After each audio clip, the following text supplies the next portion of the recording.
Alright, so another game na naman using LD player guys. So sa PC lang ako naglalaro dito, no? So Rafaela pala yung ginamit ko. So assist lang tayo dito. Yung galawang assist lang, oh, yan. Yun. Nice. Tapos dito yun lang, assist lang tayo, bigay ng life. Madali lang kasi gamitin to sa PC yung mga ganitong hero. So medyo mahirap sa PC yung mga maraming skills. Kailangan itutok na skills. Okay. Yung tutok lang naman ni Rafaela dito is yung ano lang, all. Then, yeah, yung unang patay. Ito, grabe yung clash yung may pa-flicker pa, guys. Yan. Dito, akin to dito. Akin.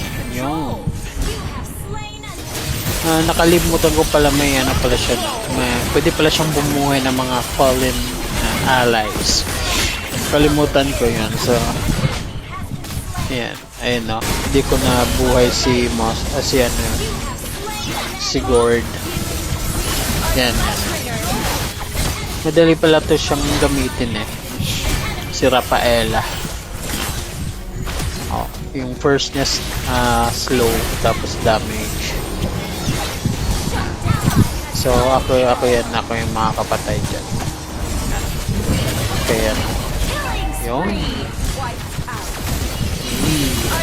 So grabe yung assist natin dyan, guys. Puro ano lang, puro assist lang tayo dyan.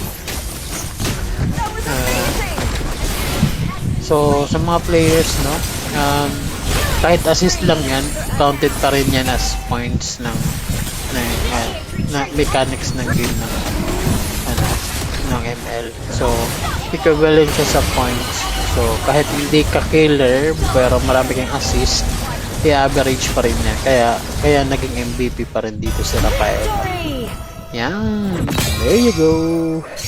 Comment down below, guys, kung ano yung gustong next hero na gamitin natin dito sa PC. Kung kaya ba natin gamitin sa PC yung ibang hero. Bye for now.